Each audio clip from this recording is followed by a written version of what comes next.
Salam sejahtera untuk kita semuanya. Saya Dedi Suryadi Siburian. Saya adalah mahasiswa Institut Agama Kristen Negeri Tarutung, program studi pendidikan agama Kristen. Pada kesempatan kali ini saya ingin mengajak teman-teman semuanya untuk belajar bersama tentang apa itu strategi pembelajaran inquiry. Strategi pembelajaran sendiri merupakan strategi yang harus dimiliki seorang guru agar dapat melaksanakan kegiatan pembelajaran di dalam kelas dengan baik. Strategi pembelajaran inquiry atau bisa kita singkat dengan SPI merupakan salah satu strategi pembelajaran dari banyaknya macam strategi pembelajaran. Adapun yang akan kita bahas dari SPI ini adalah kita akan mengetahui apa itu hakikat ataupun pengertian dari SPI. Kita juga dapat mengetahui tujuan SPI. Kita juga akan memahami karakteristik dari strategi pembelajaran inquiry ini. Kita memahami juga prinsip-prinsipnya. Kita juga akan mengetahui prosedur pelaksanaan pembelajaran dengan strategi pembelajaran inquiry. Dan juga akan mengetahui kelebihan dan kelemahannya dan penerapannya dalam pembelajaran pendidikan agama Kristen. Keberhasilan peserta didik di dalam menempuh pendidikan tidak hanya bergantung pada kemampuan peserta didik itu sendiri, melainkan penuh dengan proses, baik itu proses belajar sampai pada proses perubahan tingkah laku dari yang tidak tahu menjadi tahu. Dalam proses belajar ini juga dibutuhkan seorang pendidik dalam mencapai tujuan belajar itu. Maka ditemukanlah strategi yang sesuai dalam memicu keaktifan siswa dalam merespon dan menanggapi materi pembelajaran, yaitu strategi pembelajaran inquiry. Hakikat SPI sudah ditampilkan di materi, bisa kita lihat bersama-sama. Menurut Wardoyo, pembelajaran inquiry adalah sebuah aktivitas yang melibatkan adanya proses berpikir secara kritis dan analitis untuk mencari dan menemukan sendiri jawaban atas permasalahan yang dihadapi dengan menggunakan berbagai sumber informasi sebagai mendukung. Adapun menurut David L. Howry dalam artikelnya dikatakan bahwa inquiry merupakan tingkah laku yang terlibat dalam usaha manusia untuk menjelaskan secara rasional fenomena-fenomena yang memancing rasa ingin tahu. Dengan kata lain, inquiry berkaitan dengan aktivitas dan keterampilan aktif yang fokus pada pencarian pengetahuan atau pengalaman untuk memuaskan rasa ingin tahu. Nah, dari para ahli ini dapat kita simpulkan bahwa strategi pembelajaran inquiry itu merupakan strategi yang mengajak siswa dan mengarahkan siswa untuk dapat berpikir secara sistematis, kritis, dan logis. Artinya yang ditingkatkan di sana adalah kognitifnya, bagaimana siswa itu dapat berpikir dan mencari suatu jawaban dan ataupun pemecahan dari suatu masalah yang ada. Maka perlu ditingkatkan kemampuan kognitif siswa untuk dapat memahami dari persoalan yang ada dari suatu pembahasan. Itulah yang kita dapat pahami berdasarkan hakikat SPI itu sendiri. Adapun tujuan dari strategi pembelajaran inquiry untuk memberikan cara bagi siswa membangun kecakapan intelektualnya, kecakapan berpikirnya terkait dengan proses-proses berpikir reflektif sehingga dapat mengembangkan kemampuan berpikir siswa secara sistematis, kritis, dan logis. Nah, di tujuan SP ini juga diperjelas bahwa yang menjadi titik fokus ataupun yang menjadi bahan perhatian itu adalah kecakapan berpikir siswa itu sendiri. Maka siswa dituntut untuk dapat berpikir secara logis, sistematis, dan juga kritis. Karena ini akan menjadi karakteristik strategi pembelajaran inquiry itu sendiri. Di karakteristik juga diperjelas bahwa yang pertama itu peserta didik sebagai subjek belajar. Nah, dikatakan sebagai subjek bahwa siswa itulah yang dituntut untuk dapat belajar secara kreatif, mencari jawaban dari sumber masalah yang dimana dia harus menggunakan potensi ataupun kemampuan berpikirnya, kemampuan kognitifnya, agar dia dapat menemukan jawaban dari satu permasalahan itu. Maka akan berhubungan dengan poin kedua dari karakteristik SPI ini, siswa dituntut menemukan jawaban sendiri. Karena dia adalah seorang subjek, dia sebagai subjek, siswa itu sebagai subjek, maka siswa yang diharapkan aktif untuk menemukan jawaban sendiri dari persoalan yang ada, yang dibahas. Karakteristik ketiga itu mengembangkan kemampuan berpikir siswa secara sistematis, kritis, dan logis. Tadi sudah kita bahas dari tujuan SPI juga sudah dikatakan di sana, berfokus kepada proses berpikir siswa yang sistematis, kritis, dan logis. Ada juga karakteristik SPI ini yang di poin keempat, materi tidak diberikan secara langsung oleh guru kepada siswa. Nah, yang kelima juga guru berperan sebagai fasilitator dan motivator bagi siswa. Artinya seorang guru hanya sebagai fasilitator yang mewadahi dan juga membimbing siswa dalam melakukan proses belajar itu. Materi itu tidak diberikan secara langsung kepada siswa, namun siswalah yang diharapkan dapat menemukan jawaban dari persoalan yang ada terhadap sesuatu yang dibahas. Nah, maka perlu keaktifan siswa meningkatkan kognitifnya dalam menemukan jawaban itu.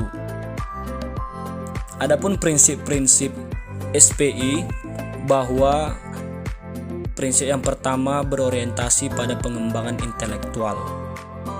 Nah, tingkat IQ ataupun intelektual seorang siswa itu perlu diperhatikan karena proses pembelajaran ini berorientasi pada pengembangan intelektual. Proses-proses berpikir kognitif dari siswa merupakan dasar dalam pengembangan intelektual itu. Yang kedua, prinsip interaksi, bahwa dalam kegiatan SPI harus mengaktifkan dan harus meningkatkan interaksi antara siswa dengan siswa, siswa dengan guru untuk dapat mencapai tujuan pembelajaran itu, karena diharapkan siswalah yang aktif untuk mencari jawaban dari interaksi dengan sesama dan juga keaktifan dalam menemukan jawaban. Akan berhubungan juga dengan prinsip yang ketiga, itu adalah prinsip bertanya. Maka di dalam interaksi itu juga harus ada pertanyaan-pertanyaan, sehingga dari pertanyaan itulah dapat sama-sama mencari jawaban dari apa yang sedang dibahas. Prinsip yang keempat itu juga prinsip belajar untuk berpikir, dan ada juga kelima itu prinsip keterbukaan. Nah, prinsip belajar untuk berpikir itu dalam proses pembelajaran diharapkan atau diarahkan juga siswa untuk dapat berpikir dan memiliki keterbukaan dalam proses pembelajaran. Artinya siswa diharapkan untuk terbuka terhadap kemampuan dirinya, sehingga bisa diketahui oleh seorang guru bahwa siswa itu sudah memahami atau belum terhadap apa yang sedang dibahas. Nah, adapun prosedur strategi pembelajaran inquiry itu mulai dari orientasi, merumuskan masalah, mengajukan hipotesis, mengumpulkan data, menguji hipotesis, dan menarik kesimpulan. Artinya kegiatan itu harus ada orientasi ataupun awalan dari kegiatan. Kemudian seorang guru dapat merumuskan masalah untuk kemudian bisa diajukan hipotesis dan akan diserahkan kepada siswa untuk berpikir mencari tahu jawaban dari materi yang sedang dibahas, kemudian mengumpulkan data dan menguji hipotesisnya, mengumpulkan jawaban-jawaban dari siswa, kemudian mengujinya dan diakhiri dengan menarik kesimpulan. Di kesimpulan ini akan diketahui seorang guru apakah siswa telah memahami atau telah berhasil mendapatkan jawaban dari masalah yang disampaikan, sehingga di kesimpulan inilah diketahui siswa sudah berhasil atau belum mengikuti strategi pembelajaran inquiry ini. Adapun kelebihan SPI adalah pembelajaran yang menekankan kepada pengembangan aspek kognitif, afektif, dan psikomotorik secara seimbang, sehingga pembelajaran melalui strategi ini dianggap lebih bermakna. Hanya dari segala aspek itu dikembangkan sehingga siswa ini dari segala segi aspek baik kognitif, afektif, psikomotorik juga aktif dalam proses pembelajaran itu. SPI dapat memberikan ruang kepada siswa untuk belajar sesuai gaya belajar mereka. Nah, maka karena siswa adalah sebagai objek, sebagai subjek, maka siswa itu memiliki ruang dalam berekspresi, menyampaikan jawaban sesuai apa yang dia pikirkan dan apa yang dia dapat. Pembelajaran ini merupakan strategi yang dianggap sesuai dengan perkembangan psikologi belajar modern yang menganggap adanya perubahan tingkah laku berkat adanya pengalaman belajar. Nah, ruang dan kesempatan yang diberikan kepada siswa membuat siswa dapat berkembang secara psikologisnya. Ya, ini merupakan psikologi belajar yang modern juga. Akan ada pengalaman belajar bagi siswa karena dia menjadi subjek dalam belajar itu sendiri. Adapun kelemahan SPI yang dapat kita ketahui, sulit mengontrol kegiatan dan keberhasilan siswa. Karena siswa dituntut untuk aktif, berpikir, dan mencari jawaban sendiri, maka seorang guru agak kesulitan dalam mengontrol kegiatan itu. Nah, kemudian sulit merencanakan pembelajaran oleh karena terbentur dengan kebiasaan siswa dalam belajar. Siswa yang diberikan ruang dalam belajar itu akan cenderung membawa kebiasaan belajarnya. Maka akan sulit bagi seorang guru mengontrol siswa ketika siswa membawa kebiasaan belajarnya yang bermacam-macam dengan kebiasaan belajar siswa yang lainnya. Dalam pengimplementasiannya memerlukan waktu yang panjang, sehingga guru itu kesulitan menyesuaikan waktu dengan waktu yang telah ditentukan itu. Kemudian keberhasilan belajar ditentukan oleh kemampuan siswa dalam menguasai pembelajaran. Karena siswa merupakan suatu objek belajar, suatu subjek belajar, maka siswa yang berperan aktif, maka hasil pembelajaran itu juga tergantung dari kemampuan siswa dalam menguasai pembelajaran itu. Nah, kemudian ada implementasi SPI dalam proses pembelajaran PAK. Dalam proses pembelajaran PAK sendiri, seorang guru itu dapat menyampaikan materi menggunakan media, kemudian menjelaskan materi dengan berstruktur. Dalam penjelasan materi ini, seorang guru juga dapat menyampaikan problem atau masalah yang ada, yang kemudian memberikan kesempatan kepada peserta didik untuk bertanya dan mengarahkan peserta didik juga untuk dapat berargumentasi atau mencari jawaban dari masalah yang disampaikan. Lewat pertanyaan-pertanyaan siswa itu juga diharapkan keaktifan interaksi antara siswa dengan guru untuk sama-sama menjawab dari persoalan ataupun permasalahan yang ada. Nah, guru juga dapat mengarahkan peserta didik untuk menyimpulkan semua materi yang telah dijelaskan menurut pendapat sendiri. Nah, karena dengan demikian mereka akan terpacu untuk mengeluarkan argumen berdasarkan pemikiran sendiri. Sehingga sampai pada akhir kegiatan itu, maka guru dapat menyimpulkan dan memberikan jawaban yang benar dan pasti terhadap materi yang sedang dibahas. Demikianlah pembelajaran pada video kali ini tentang strategi pembelajaran inquiry.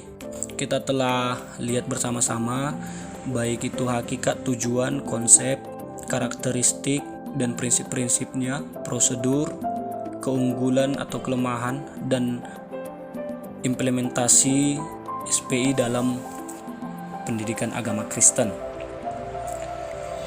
Terima kasih kepada teman-teman yang telah menonton video ini sehingga kita dapat mempelajari strategi pembelajaran inquiry ini. Diharapkan juga kepada calon-calon guru, bahkan guru-guru dimanapun kita berada, untuk dapat mengetahui strategi pembelajaran apa saja yang akan kemudian kita terapkan dalam proses kegiatan pembelajaran di dalam kelas.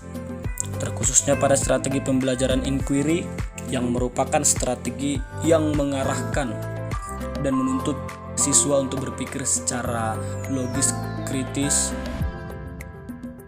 dan secara kognitif juga ditingkatkan, yang merupakan menjadi karakteristik strategi pembelajaran inquiry ini. Terima kasih sudah menonton dan salam sejahtera untuk kita semuanya.